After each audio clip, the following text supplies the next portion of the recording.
शेजारच्या गावात एक बलाढ्य सावकार मरण पावल्याची बातमी ऐकून भीमानं ताडकन उडी मारली. त्याला समाधानाचं भरत आलं. आनंद त्याच्या हृदयात मावेनासा झाला. त्यानं त्या गावाकडे पाहून भरकन आपली नजर आकाशात सूर्याकडे झुगारली. सूर्य तेव्हा मावळत होता. आकाशात पावसाळी ढगांनी गर्दी केली होती. ते नांगरून पडलेल्या जमिनीप्रमाणे ओबड धोबड दिसत होते. त्या आकराळ विक्राळ ढगातून मावळता प्रकाश मुंबईवर वर्षत होता. वारा मंद वाहत होता. त्यामुळे ते घनदाट जंगल करकरत होतं आणि त्या जंगलात बसलेली ती झोपडी भेदरलेली होती.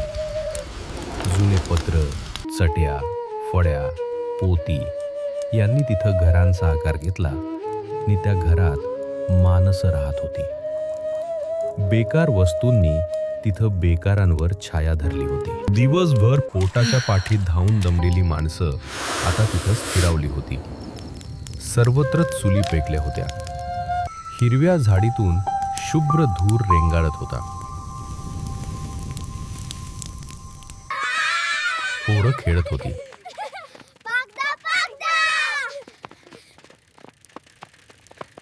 एका चिंचेखाली भीमा विचारमग्न बसला होता.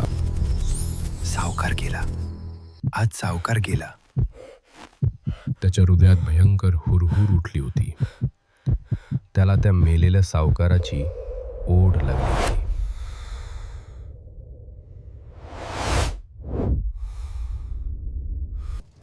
त्याचा आत्मा कित्येक वेळा त्या गावच्या स्मशानात जाऊन परत त्या चिंचेखाली येत होता. भीमा पुन्हा पुन्हा सूर्याकडे पाहून त्या गावाकडे पाहत होता. त्याला आता अंधाराची गरज होती, म्हणून तो चुळबुळत होता.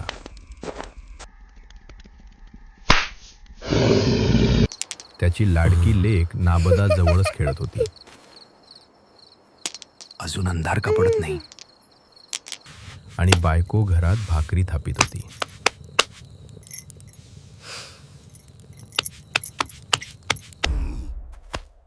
हा भीमा अंगापिंडान जबरा होता.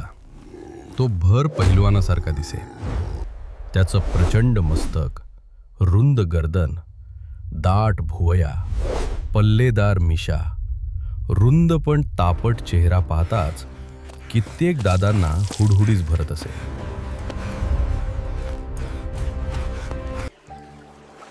भीमाच गाव दूर वारणीच्या काठी होतं. पण रेड्यास बळ असूनही पोट भरत नाही म्हणून तो मुंबईत आला होता. मुंबईत येऊन त्यानं काम मिळावं म्हणून सगळी मुंबई पालथी घातली होती. पण त्याला काम मिळालं नव्हतं. कामगार व्हावं, पगार आणावा.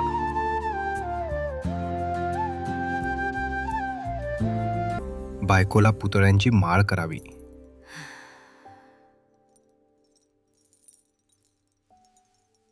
सगळी स्वप्न फाटली.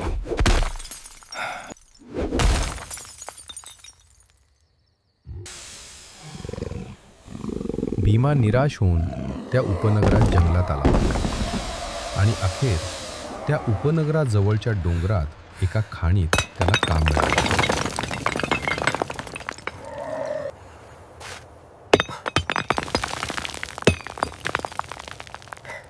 तो आपलं रेड्याच बळ घेऊन त्या डोंगराला जणू टक्करच देत होता.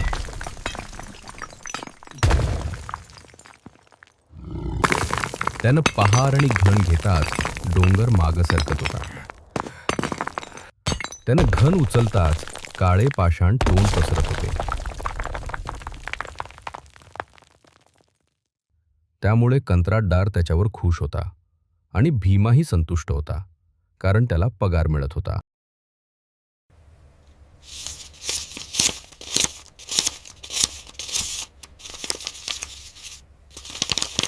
पण 6 महिन्यात ती खाण बंद पडली आणि भीमावर बेकारीची कुऱ्हाड कोसळली.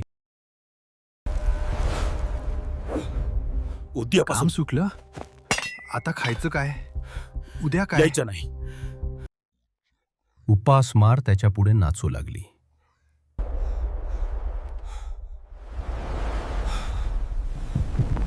क्षणात तो विवंचनेच्या डोहात बुडाला.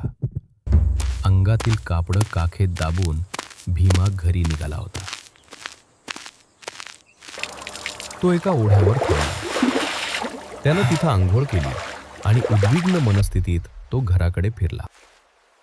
तो त्याची नजर एका राखेच्या ढिगाऱ्यावर स्थिरावली. ही राख, आपणही असेच मरणार. 2 दिवसात उपासमार सुरू. मग नाबदा रडत बसेल. बायको मलूल होईल. मी काहीच करू शकणार नाही. ती राख मड्याची होती.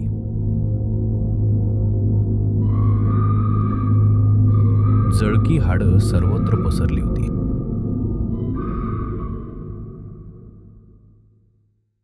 इतक्यात त्या राखेच्या ढिगावर काहीतरी चमकलं. तसा भीमा पुढे आला. त्यानं वाकून निरखून पाहिलं.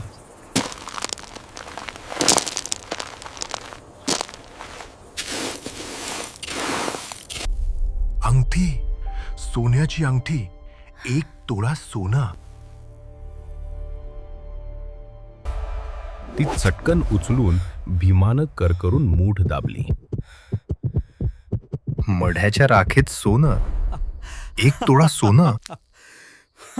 याचा त्याला आनंद झाला. मड्याच्या राखेत सोनं असतं याचा त्याला नवा शोध लागला. जगण्याचा नवा मार्ग सापडला. आणि दुसऱ्याच दिवसापासून भीमा त्या प्रदेशात सर्वत्र हिंडू लागला. नदी नाल्यातील मसनवटे तुडू लागला.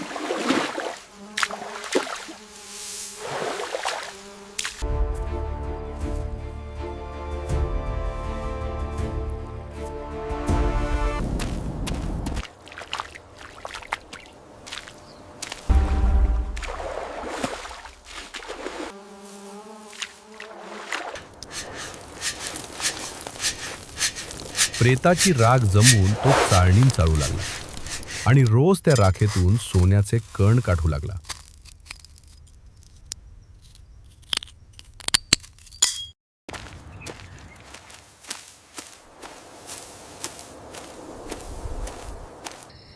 बाळी, मुदी, नथ, पुतळी, वाळा. अग्नीच्या दाबान प्रेताच्या अंगावरच सोनं वितळून त्याच्या हाडात जातं याचा त्यानं ठाव घेतला. जळकी हाडं वेचून तो त्यातून सोन्याचं कण काढी. कवट्या फोडी, मनगटकुटी, पण सोनं मिळवी. त्याचा तो धंदा अखंड चालला होता.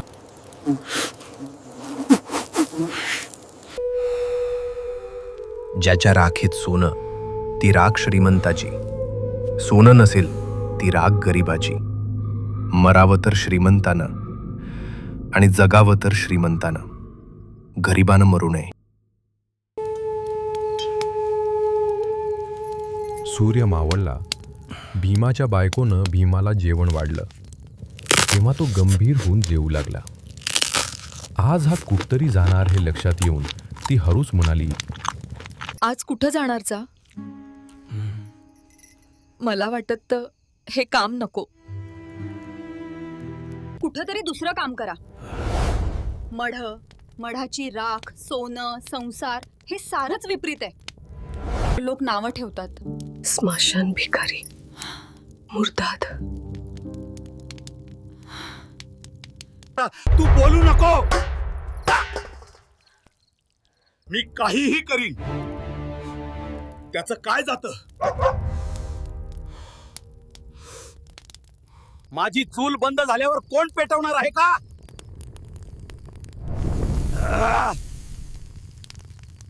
भूतासारखं हे हिंडणं चांगलं नाही. मला भीती वाटते म्हणून म्हणते. मसणवट्यात भूत असतात असं तुला कोणी सांगितलं? अगं, ही मुंबई एक भूतांचा बाजार आहे. खरी भूत घरात राहतात आणि मेलेली त्या मसणवट्यात कुचतात. भूतांची पैदास गावात होतेच, रानात नाही.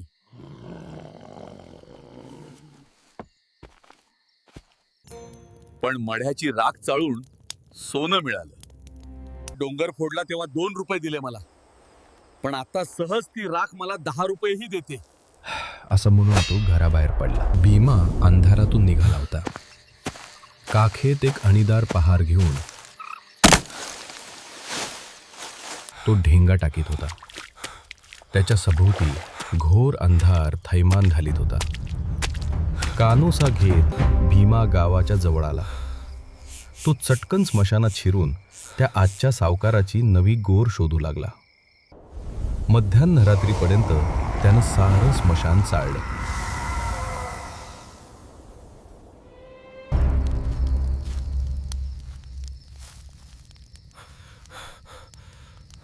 आणि अचानक त्याला एक विचित्र आवाज ऐकू आला.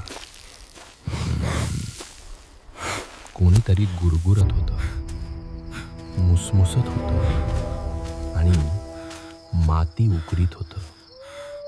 तो पुढे सरकला आणि जे पाहिलं ते बघून त्याच्या लक्षात आलं. कोल्हे, 10-15 कोल्हे गोरी उकरत आहेत. हा प्रकार लक्षात येताच भीमा चिडला. त्यानं झेप घेतली आणि तो झपकन त्या गोरीवरच जाऊन बसला. लगेच गोरीवरचे दगड उचलून त्यानं त्या कोल्ह्यांच्या टोळीवर हल्ला चढवला.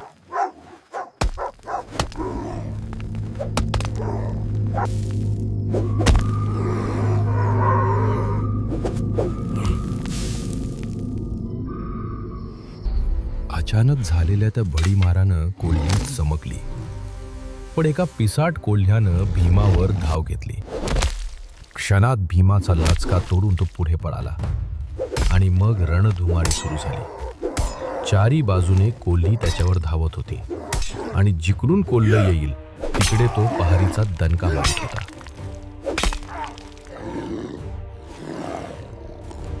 गावाच्या शेजारी ते अभूतपूर्व युद्ध पेटलं होतं. पशु आणि मानव याचं मृतदेहासाठी दारुण रण पेटलं होतं.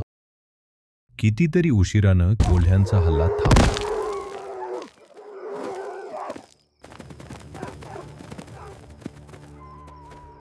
ती संधी मिळताच भीमानं त्या गोरीतील ते प्रेत काढून मोकळं केलं.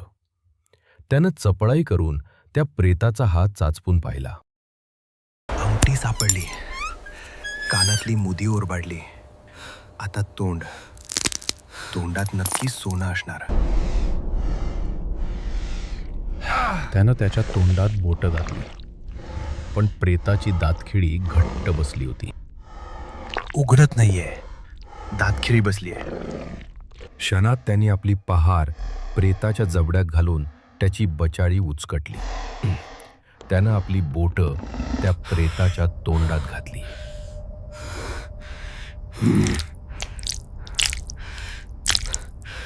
आणि त्याचवेळी दबा धरून बसलेल्या कोल्ह्यांनी कोल्हेकुई केली. त्यांच्या ओरडीनं गावातली कुत्री जागी झाली आणि कुत्र्यांनी गाव जागा केला.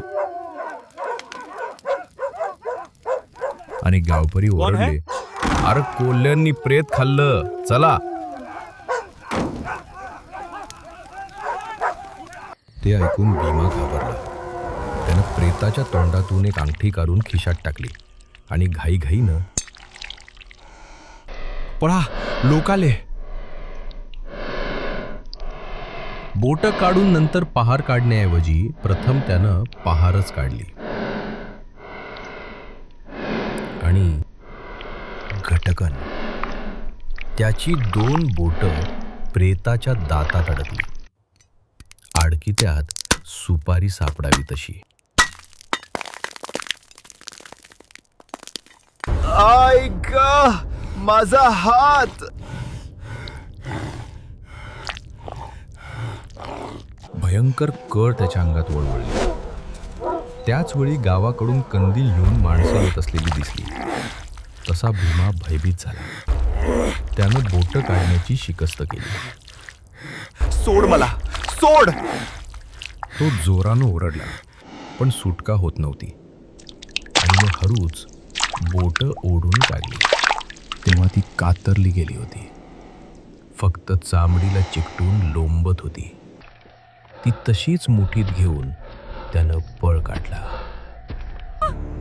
तो घरी आला तेव्हा त्याला भयंकर ताप भरला होता.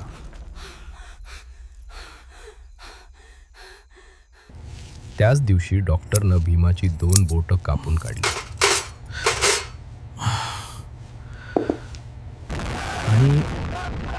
आणि त्याच दिवशी खाणीचं काम पुन्हा सुरू झाल्याची बातमी आली.